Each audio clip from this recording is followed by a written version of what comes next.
Donc, bonsoir, Françoise Morvan. Nous vous remercions d'avoir accepté notre invitation.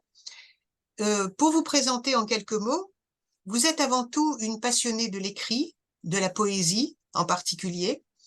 On pourrait dire que vous êtes poète, écrivaine, traductrice, essayiste, défenseuse opiniâtre de l'héritage culturel breton et de sa diffusion, et par la force des choses, résistante à l'extrême droite, aux néo-nazis héritiers des collaborateurs et antisémites de la dernière guerre mondiale. Tout cela, et j'en oublie sûrement, ce serait encore vous décrire incomplètement. Benjamin Morel, qui intervenait dans notre dernier entretien, a rendu hommage à votre précieux travail qui porte à notre connaissance les dérives des mouvements qui défendent, disent-ils, la culture et la tradition bretonne. Mais de quelle culture parle-t-il quand ils se disent aussi colonisés par la France et pressés de s'en affranchir? Vous avez écrit en particulier, en rapport avec le thème de ce soir, Le monde comme si, édité chez Babel, donc que je peux éventuellement montrer si on le voit, et qui est par exemple donc en 2016, et plus récemment Le culte des racines et l'Europe des régions, qui est paru au Seuil en 2023, pour nous alerter sur les dangers que font courir à la nation ces mouvements puissants et séparatistes qui ont trop souvent l'oreille de nos dirigeants politiques. Et je vous passe la parole. Merci, vous avez tout dit. En effet, c'est moi qui vous remercie de m'inviter. Et d'autant plus que, en effet, cette invitation correspond exactement à la parution du libelle que j'ai publié donc il y a une semaine, aux éditions du Seuil. Alors je constate qu'il apparaît à l'envers. Ça s'intitule Le culte des racines et l'éditeur a rajouté « et l'Europe des régions » pour rendre la chose moins, sans doute, obscure, quoique le culte des racines soit, à mon avis, nécessairement obscur.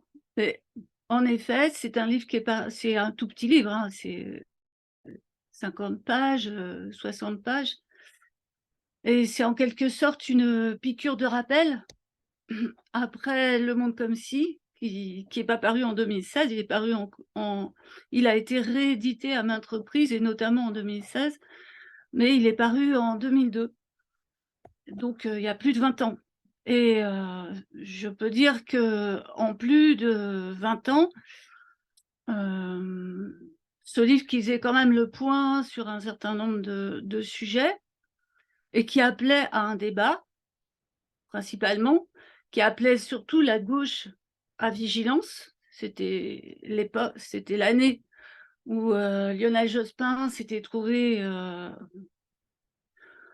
comment dire, exclu, et on s'est trouvé avec la droite et l'extrême droite au choix. Donc moi, il me semblait que déjà dans cette élection, ce qu'on avait appelé le processus de Matignon avait joué un rôle absolument délétère et avait expliqué cet échec de la gauche.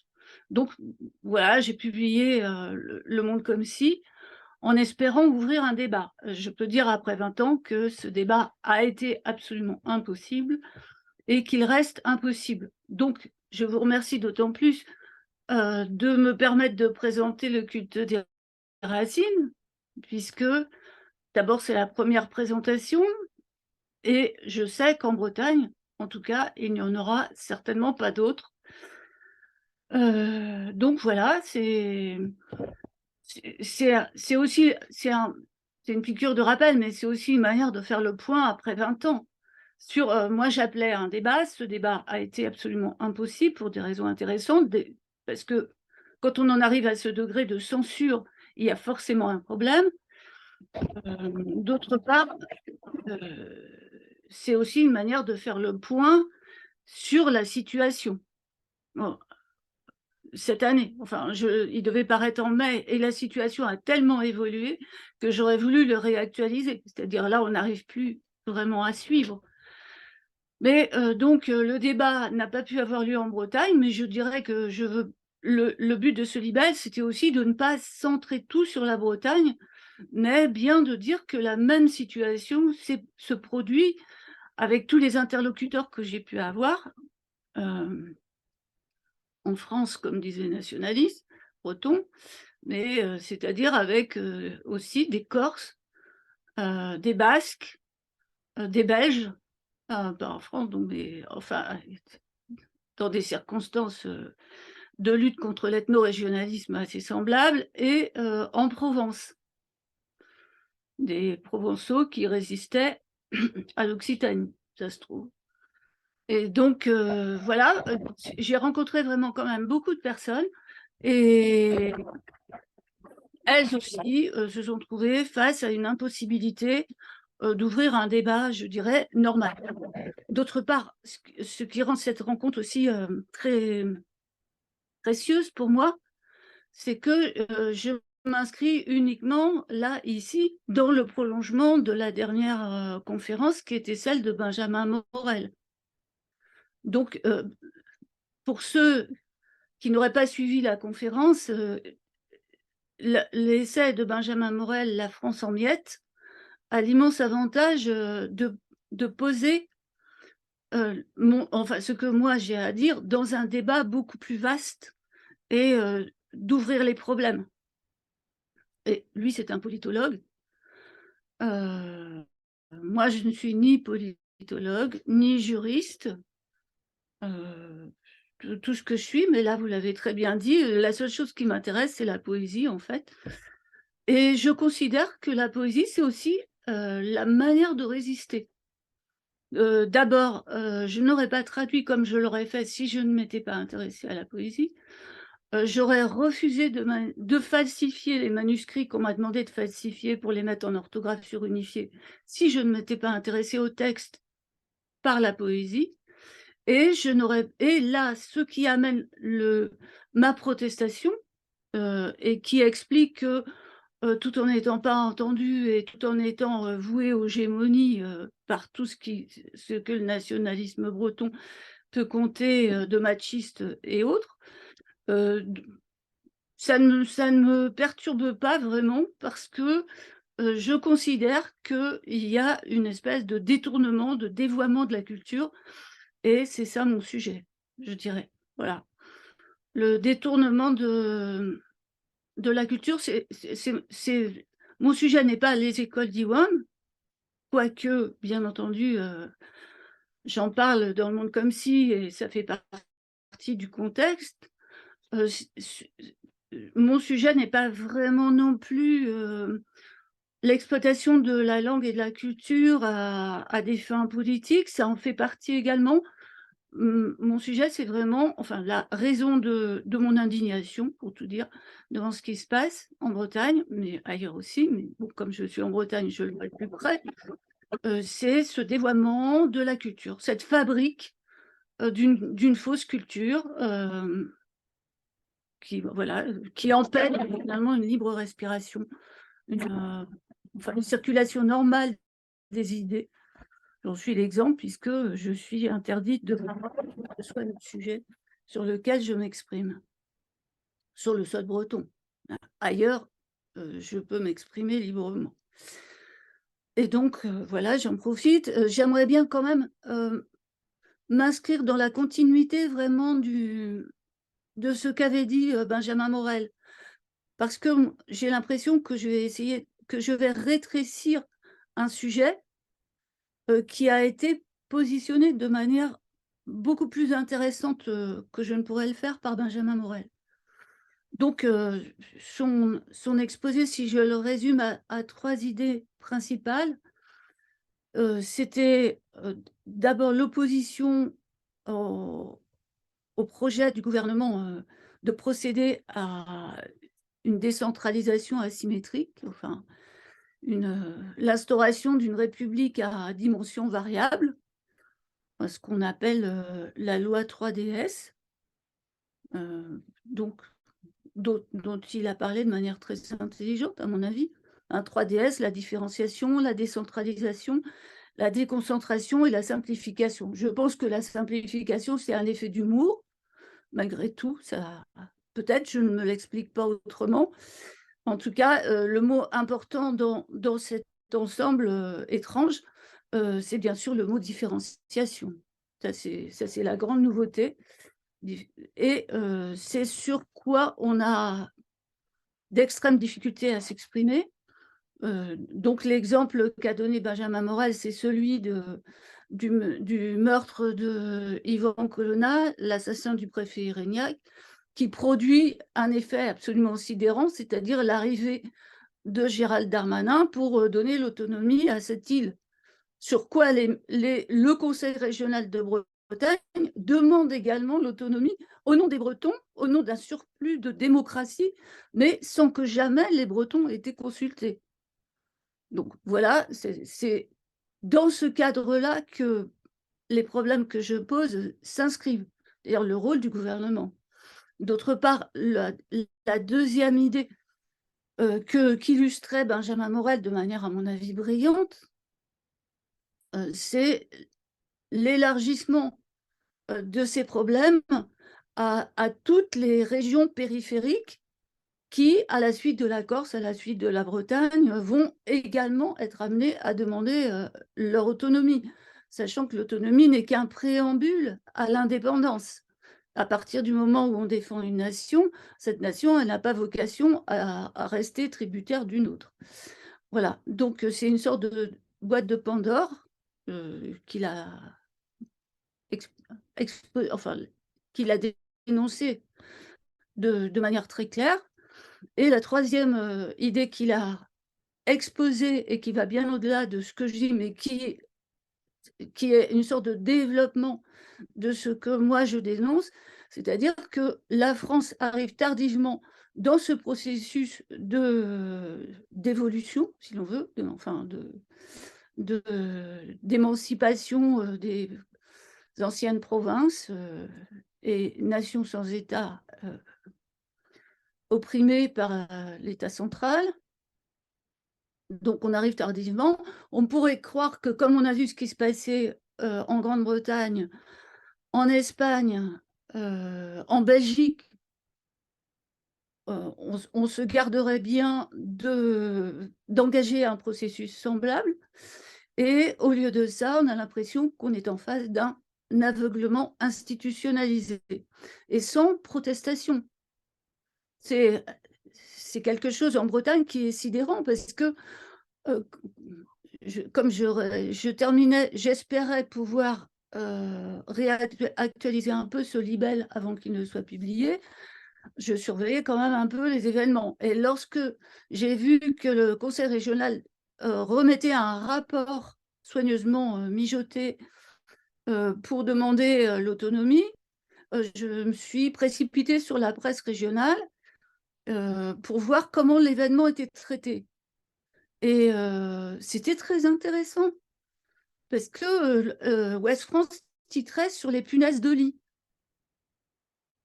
Le conseil régional demandait l'autonomie pour les Bretons, normalement, qui n'étaient pas au courant du tout de ce projet et qui ne le soutenaient pas forcément, parce que les autonomistes et les indépendantistes ensemble n'ont quand même que 4% des voix, au plus. Mais non, tout est passé de manière tranquille. Seul le Front National s'est trouvé, à sa grande surprise, le seul à protester contre ce projet et déclarer avec une sorte de d'hébétude, eh bien, on va en arriver au point que nous serons les seuls républicains en Bretagne. De fait, voilà, étrange circonstance. C'est donc dans cette espèce de contexte européen, enfin de contexte beaucoup plus large que ce qui se passe en Europe, quand on voit ce qui se passe en Russie, à un autre niveau, mais sur une base ethnique également revendiquée. Voilà, moi, le problème que je pose s'inscrit dans cet ensemble-là, dans ce contexte qui a été donné donc par Benjamin Morel. Le problème, pour aller droit à l'essentiel, pour commencer, sur la manière dont une culture prétendument bretonne est fabriquée pour les Bretons, enfin pour tout le monde, je dois dire. Le but, c'est d'être international et d'occuper sa place dans la mondialisation en étant soi-même et surtout pas français. Donc, le problème majeur pour moi, c'est le fait que les nationalistes, qui ne représentent quand même pas une frange énorme de la population, parlent au nom des Bretons. C'est-à-dire, il m'est arrivé au début, dans ma naïveté, ne sachant pas vraiment où je mettais les pieds, je me suis indignée de voir que des mairies socialistes rendaient des hommages officiels à des collaborateurs des nazis qui, notamment, avaient écrit des textes racistes et antisémites. Donc le premier d'entre eux, ça avait été Ropar-Sémon. Le collège Diwan, oui, devait prendre le nom de Ropar-Sémon. Donc j'ai protesté parce que j'ai traduit les textes antisémites qu'il avait écrits. Voilà, donc ça n'a pas fait bon effet, chose étrange. Je pensais éclairer des municipalités qui se disaient de gauche, et au lieu de ça, j'ai vu un soulèvement, mais alors un soulèvement quand même prodigieux, de tout ce que la Bretagne comptait de militants. Alors, les plus féroces à défendre le cadre Ropar-Sémon, un cas quand même tout à fait indéfendable, c'était l'UDB, les autonomistes de gauche.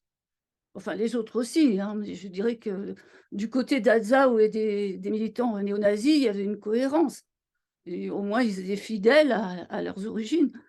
Ils ne les reniaient pas. Mais là, il y avait comme une contradiction. Or, à chaque fois qu'il m'est arrivé, parce que, bon, les militants qui disaient que Ropar-Sémon n'était pas un collaborateur des nazis disaient, mais de toute façon, on n'était pas tous d'accord pour donner le nom de Ropar-Sémon au collège. On aurait préféré Youn Drezen. Alors là, évidemment, Youn Drezen, dans l'heure bretonne, a publié les textes antisémites les plus graves, sans doute qu'on ait écrit en breton, et racistes également. Donc, je me suis remise à traduire, et quand la mairie de Pont-l'Abbé, mairie socialiste, a voulu rendre hommage à Youn Drezen, j'ai encore protesté. Mais dans ces cas-là, c'est là que j'ai découvert que j'étais supposée dire que j'accusais tous les Bretons d'être des nazis. Les Bretons, les nationalistes bretons, se confondaient avec les Bretons. Pour eux, ils parlent au nom d'une entité qu'ils appellent Bretagne, et que je suis supposée offenser par la suite d'une maladie mentale qui vient d'une enfance douloureuse, sans doute, quoique rostronoise, et qui fait que je vois des nazis partout. Donc, eux ne les voient pas. Donc, ces gens parlent au nom des Bretons. Voilà, c'est dénoncer la réhabilitation d'un collaborateur des nazis, pour se tenir à un seul exemple, parce qu'on pourrait étendre la chose à bien plus large, mais ça signifie qu'on s'en prend à la Bretagne, parce que la Bretagne était résistante. Donc, ce sont des nationalistes bretons, défendeurs des collaborateurs des nazis, qui s'opposent à moi parce que je m'en prends à la résistance. Je ne sais pas, c'est difficile à suivre, mais une fois qu'on voit comment les choses se passent, euh, on a comme conclusion de refaire l'histoire pour en faire l'histoire d'une nation dont les Bretons n'ont absolument pas conscience de faire partie, et de poser des revendications qui sont à la fois étrangères à l'ensemble des Bretons, et néanmoins posées comme comme un préalable absolument non négociable. Ce qui induit, bien entendu, une réécriture de l'histoire, qui est la deuxième chose contre laquelle j'ai protesté, mais une réécriture de l'histoire qui ne peut s'expliquer que par l'histoire du mouvement nationaliste breton. Une histoire qui est tout à fait simple, enfin c'est celle que je résume dans Le Monde comme si. J'avais pensé qu'en faisant l'histoire du mouvement breton, en expliquant d'où il venait, par quelles étapes, ce qui est quand même pas très compliqué, on arriverait à amener pas les militants eux-mêmes, mais les personnes qui s'intéressaient à la culture bretonne, à l'histoire, etc., à s'interroger sur le fait que cette réécriture de l'histoire soit imposée officiellement maintenant par le Conseil régional. Donc, j'ai expliqué que le nationalisme breton naissait au milieu dans le premier tiers du 19e siècle, avec les revendications d'un militant légitimiste, si l'on veut, d'un fanatique défenseur d'une race bretonne opprimée par la France, et surtout d'un légitimiste soucieux de prendre la revanche sur la Révolution française. Et donc de retrouver une langue bretonne qui aurait été pure et donc purement celte, et d'aller faire des recherches au Pays de Galles, missionnées par la France. Parce que toutes ces recherches sur les origines de la celtitude sont payées par l'État français. Et donc, ce militant fanatique a produit un livre, le Barzaz-Braise, qui est fait de chansons fausses, et d'où le nationalisme est sorti, avec cette haine de la France présentée comme l'ennemi héréditaire, de manière fantasmée, bien entendu, une revendication totalement étrangère au peuple breton, en tout cas, ceux qu'il désigne comme peuple breton. Donc, sur cette base, au lendemain de la Seconde Guerre mondiale, un groupe de militants ethnistes, fondamentalement racistes, maurassiens d'ailleurs, secrets, qui s'appelle Breizatau, Bretagne toujours. Le fondateur, Maurice Marchal, qui donc se fait appeler Morvan, puisque le but de ces militants semble apparemment de s'appeler Morvan. Un bénéfice dont je jouis sans le moindre mérite. Voilà, donc se crée le groupe Breizatau, infime, microscopique, et à mon avis subventionné comme d'autres mouvements au même moment, au lendemain de la Seconde Guerre mondiale, par les services secrets allemands, qui encouragent forcément l'irrédentisme. Donc voilà, ce groupe fabrique tout ce qu'il faut pour expliquer que la Bretagne n'est pas la France. Il fabrique un drapeau, il fabrique un hymne national, il refabrique un breton qui ne soit pas plein de mots français et qui soit receltisé via le Pays de Galles, etc. Donc, ce groupe fabrique un kit identitaire qui n'est pas, enfin, je veux dire, qui semble complètement folklorique à la population, et néanmoins qui est celui qui est imposé maintenant par le Conseil régional. Je veux dire, c'est le Conseil régional qui célèbre cette année le centenaire du Guanadu, le drapeau donc fabriqué par Morvan Marchal. Si je rappelle que Morvan Marchal, c'était le fondateur de Breizatau, un groupe raciste, que c'était un druide antisémite condamné à la libération, et que surtout, comme j'ai travaillé sur la résistance, j'ai vu la liste des agents de la Gestapo en Bretagne, c'était un agent de la Gestapo. Si je le dis, ça fait mauvais effet. Donc c'est moi qui suis en tort, je suis anti-bretonne, je vois encore un nazi.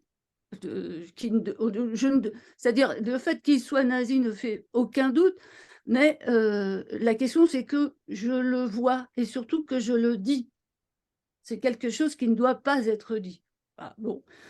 L'hymne national de Brogose, c'est François Jaffrenoux, encore un druide, encore antisémite, un délateur sous l'occupation, ça là-dessus, j'ai vu le dossier, condamné à la libération, pauvre martyr. Voilà, donc le breton surunifié, dans une orthographe mise au point en 1941, qui est symbolisé par le zadage qui donne le nom symbolique de la nation bretonne, le BZH, tout ça sur ordre des Allemands, je ne fais que citer, le Reparsemont d'ailleurs. Si je dis c'est quand même un conseil régional socialiste qui impose un drapeau créé par un agent de la Gestapo, un hymne créé par un druide antisémite, un autre, et une langue qui finalement a été créée contre la langue du peuple, je dis qu'il y a une contradiction et que cette propagande, bon, que le conseil régional fasse faire en Chine d'ailleurs, ce qui n'a pas été sans faire polémique encore, parce que nous avons sur place nos fabricants de drapeaux, fasse faire des drapeaux pour les matchs de football, c'est du gaspillage d'argent public, d'accord, et la finalité, elle est encore à réfléchir. Mais que là, c'est-à-dire la Bretagne entière soit enrôlée dans cette espèce de croisade, non, c'est là, les racines de la Bretagne, contrairement à ce qu'écrit l'ex-président, l'ex-responsable de la culture au conseil régional, non, c'est pas le Brogo, c'est pas le Guanadu, c'est pas le breton surunifié, c'est tout sauf ça, je dirais. Voilà. Et d'autre part, là où je proteste également et où je vois ce qui se passe en Bretagne s'inscrire exactement dans ce qu'a décrit Benjamin Morel, c'est que tout cela repose sur une revendication ethniste, qui est la revendication d'une celtitude. Voilà, c'est la ville marquée secret sur l'idée qu'il est celte, qu'il doit défendre les racines celtes de la Bretagne contre la France jacobine et contre les mauvais instituteurs. Là, nous avons la revendication de la celtitude. D'abord, c'est ce que je dénonçais déjà avec Alan Stivell, l'invention de la harpe portative dite harpe celtique, enfin, tout un kit quand même déjà très inquiétant, mais 20 ans après, on a vraiment, là, on n'est plus du tout dans le même registre. Moi, ce que je reprochais, c'était au mouvement nationaliste breton de développer une idéologie qui avait déjà fait l'épreuve de sa nuisance. Là, on n'en est plus là. C'est le conseil régional, c'est le musée de Bretagne l'année dernière qui organise une exposition intitulée Celtique. Celtique, déjà c'est ambigu, mais on ne sait pas vraiment quelle est. Et Celtique avec un point d'interrogation. Alors, musée de Bretagne et bibliothèque des Champs Libres à Rennes. Donc Celtique, point d'interrogation, c'est présidé par Alain Stivell en gloire, qui est enregistré, qui pose avec toutes sortes de littérature appelant la Bretagne à prendre son indépendance, et ainsi de suite. Bon, moi, je vais voir cette exposition, je suis accablée, parce que alors, le déroulement de tout le kit que j'ai pu voir depuis 20 ans proliférer se trouve là. Avec, alors, le celte, il est assez rigolo. Enfin, l'exposition visait quand même à montrer que tout ça, c'était un petit peu Astérix, malgré tout, que voilà, enfin, il y avait complètement fermé, parce que ça se terminait d'ailleurs sur une citation dans le Basque. Mais voilà, c'était accablant. Et à ce moment-là, après avoir présidé cette exposition à la gloire du Celte, donc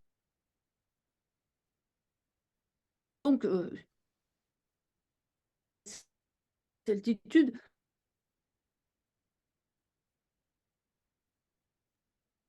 Oui, non, on ne vous entend plus là, Françoise. Ah. Mm, mm. Ah, je suis embarrassée là. Bah oui, Oui. sa liaison est... Est-ce que vous m'entendez, Françoise? Là, on ne vous entend plus. Si la liaison est coupée. Oui. Est-ce que vous m'entendez? Là, votre image est fixe et on ne vous voit plus, on ne vous entend plus du tout. Est-ce qu'il vous est possible de vous déconnecter, de vous reconnecter?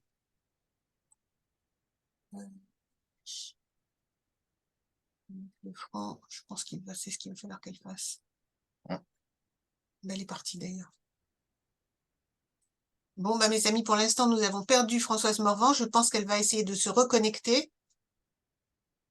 Est-ce que vous m'entendez? Ils ont coupé aujourd'hui. Ouais. Les autres, on t'entend. Oui, Bon, d'accord. Alors, comme je ne la vois plus, je pense qu'elle doit se...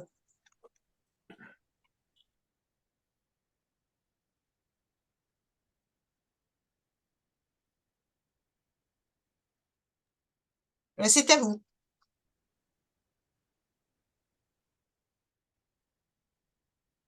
Alors, je reprends.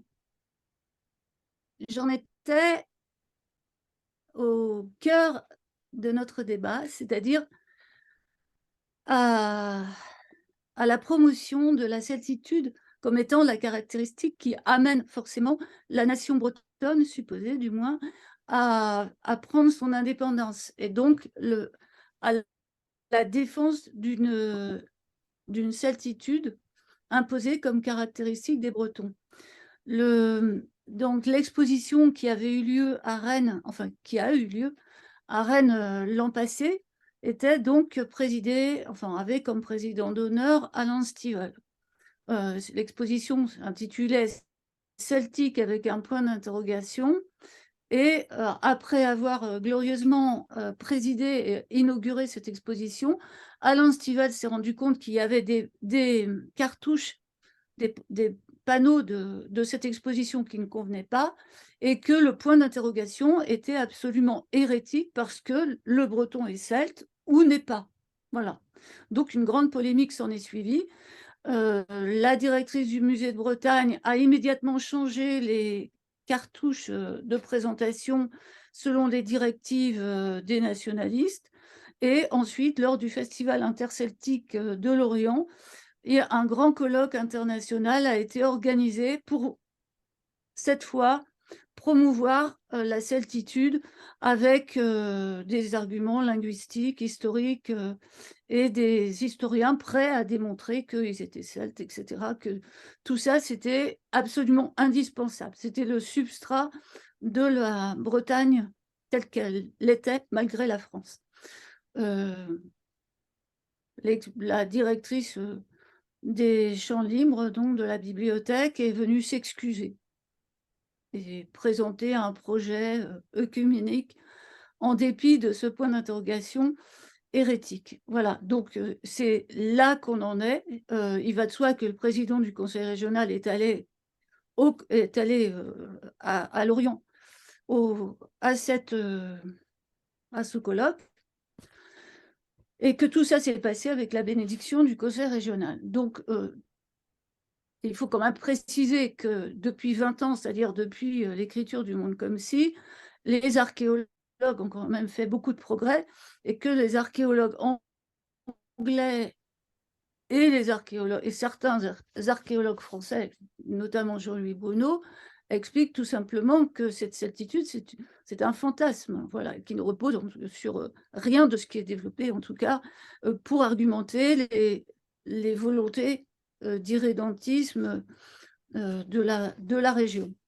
Il n'empêche que là, il y a donc 2 mois à peu près, le conseil régional a demandé l'autonomie de la Bretagne en expliquant qu'elle était nécessaire parce qu'elle faisait suite, elle était la récompense en quelque sorte naturelle, je cite ici, d'une histoire plus que millénaire qui a façonné une identité spécifique au carrefour des mondes celtes, latins et anglo-saxons. Anglo-saxons, je ne vois pas trop pourquoi. Celte, c'est donc la base, la pierre de touche de l'édifice. Et latin, c'est une allusion aux bases maurassiennes de ce mouvement, qui ont bien été étudiées par Benjamin Morel d'ailleurs. Donc voilà, on est sur une revendication ethnique, on est sur une revendication ethnique qui impose une réfection du territoire, une réorganisation du territoire. Là, des groupes militants se sont créés pour obtenir ce qu'ils appellent la réunification. Là encore, on fabrique un terme qui signifie qu'il faut unir ce qui a été désuni. Un divorce a été, ou une amputation a été provoquée par Pétain, et donc il faut réparer. Et il est absolument indispensable que la Bretagne retrouve Nantes, et le tout se faisant naturellement par la démonstration que le breton, qui n'était parlé qu'à l'est de la région, fait partie de Nantes comme du pays de la Bretagne galaise, où l'on parle un dialecte français qui s'appelle le gallo, mais le breton doit prendre le dessus sur le gallo, et le drapeau breton doit flotter sur la mairie de Nantes, et il s'agit donc de refaire ce que les patrons bretons appellent maintenant, non plus la Bretagne, mais l'Armorique. Il s'agit de revenir avant le duché de Bretagne, à la Bretagne des origines, et le tout pour, bien entendu, faire une eurorégion, une nation, dans le cadre d'une Europe des régions, et qui permettrait aux chefs d'entreprise de commercer sans être dérangés par les lois jacobines qui leur coûtent si cher et qui sont si peu efficaces. Donc, on est sur une réflexion du territoire, réflexion qui a induit d'ailleurs comment dire, des conséquences, notamment l'aéroport de Notre-Dame-des-Landes était absolument nécessaire pour que Nantes et Rennes fassent une sorte de ce qu'on appelle un hub, et permettent de ne plus passer par Paris, mais de passer directement par la capitale de la nation en devenir. Tout ça résulte de la puissance d'un lobby que j'ai dénoncé dès 2002 dans Le Monde comme si, qui s'est créé à Locarn, dans le centre de la Bretagne, et qui a fait suite au Club des 30, qui regroupait donc les 30 chefs d'entreprise très puissants, dont Bolloré, Le Gris, etc., et qui avait comme but de s'émanciper de la tutelle dite jacobine, et de faire un réseau assez fort pour ensuite entraîner l'autonomie en attendant l'indépendance de la Bretagne. C'est donc un réseau affairiste, mais à visée essentiellement politique, faisant suite d'ailleurs au Célib, qui avait été créé par un ancien collaborateur aussi des nazis, Joseph Martret. Voilà, donc ce qui se passe en Bretagne ne peut pas s'expliquer sans la présence de ce lobby qui s'est créé en 1993, et c'est à partir de 1993 que la dérive identitaire a pris une ampleur à laquelle au début je n'avais rien compris, mais qui maintenant explique que le conseil régional soit entraîné par ce lobby, avec lequel d'ailleurs il est en relation constante, et que ce lobby a pour but de développer une indépendance.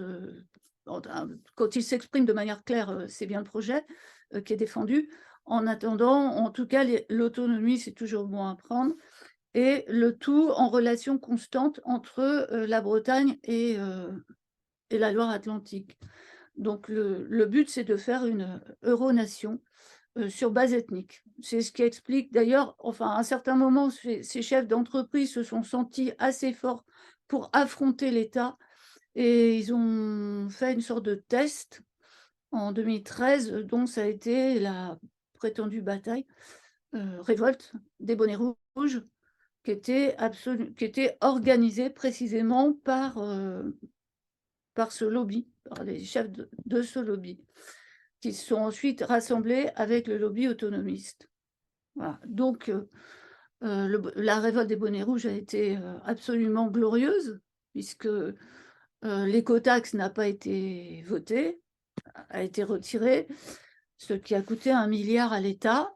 Et à partir de ce moment-là, se sont développés donc tous les projets identitaires qu'on peut voir, donc la vallée des saints, reconquête chrétienne par les saints celtiques antérieurs à la France. Stonebrace qui va être une sorte de fabrique d'un faux Stonehenge, pour montrer que, bon, la vallée des saints, c'est l'hommage aux racines chrétiennes, et Stonebrace, c'est la fabrique des racines celtiques. Donc c'est partout le règne du kitsch, de la laideur, et avec l'appui des socialistes aussi bien que de la droite, et sans qu'il soit possible de protester. Donc la caractéristique de cette situation, c'est d'abord le verrouillage institutionnel. Dans le monde comme si, je protestais contre la mise sous clé, enfin le pouvoir pris par l'Institut culturel de Bretagne et le Conseil culturel de Bretagne, qui avait été créé par Giscard d'Estaing et qui a permis aux nationalistes alors là de triompher. Bon, les protestations n'ont pas été totalement vaines là-dessus, parce que l'Institut culturel de Bretagne a quand même été réduit à la portion congrue, quoi qu'il continue quand même de sévir. Mais depuis, on n'en est plus là, puisqu'on a, de manière bien plus grave, on a une instance qui a été créée sous le nom de Bretagne Culture Diversité, BCD, donc Bretagne Culture Diversité. Diversité, c'est, je dirais, l'alibi, le faire-valoir, et qui s'oppose absolument à la diversité. Je donnerai comme exemple la célébration de la ville marquée, l'auteur du Barzaz-Break, donc aux origines de la nation bretonne. Je constate également que face à ce verrouillage institutionnel, il n'y a pas de protestation de l'université, que les groupes de défense de la culture bretonne et de la langue qui avaient été assez efficaces pendant, enfin, au moins après la publication du Monde comme si, il y a quand même eu des zones de résistance. Le CRBC, Centre de recherche bretonne et celtique à Brest, s'aligne complètement sur les positions des nationalistes, et on trouve une sorte de réseau de diffusion de maisons d'édition, etc., qui fait que toute la culture, toute la littérature, toute l'histoire est en quelque sorte diffusée par la Cobrace. C'est une sorte de pieuvre, d'énormes réseaux, et qui fait qu'il y a une sorte de terreur institutionnalisée, et que dès qu'on essaie de sortir de là, d'abord, il va de soi que ce que j'écris n'aurait jamais été publié par des éditeurs bretons, diffusé par la Cobrace, et que quand on dénonce le règne de terreur au Pays Basque et en Corse, je dirais que assurément, d'ailleurs c'était les propos du directeur de l'Institut culturel de Bretagne, qui avait écrit sous pseudonyme, bien entendu, dans un journal absolument épouvantable, nationaliste, qui s'intitulait Braise Info. Ils écrivaient que la preuve qu'ils étaient démocrates, c'est que je pouvais encore continuer de m'exprimer, ce qui n'aurait pas été le cas au Pays Basque et en Corse. Donc, en somme, je devais les remercier d'être encore de ce monde et de pouvoir dire ce que j'avais à dire. Bon, le réseau le réseau, comment dire, de publication et de, comment dire, le réseau institutionnel de référencement universitaire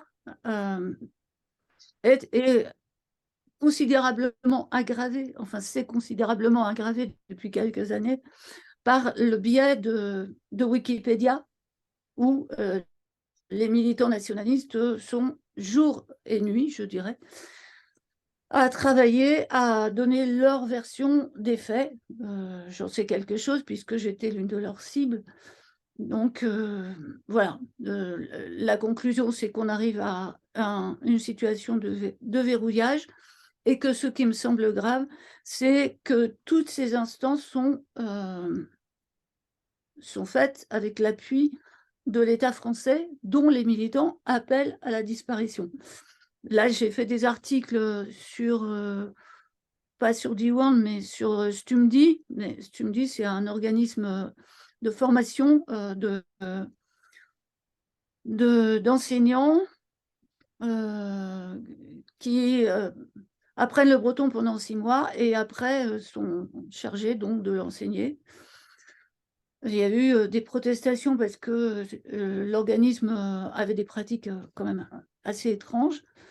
Et à ce moment-là, j'ai eu l'occasion de regarder ce qu'écrivaient les enseignants de ce groupe, et qui, notamment pour le 14 juillet, déclaraient que mettaient sur Facebook un drapeau indiquant en breton ici on n'est pas en France.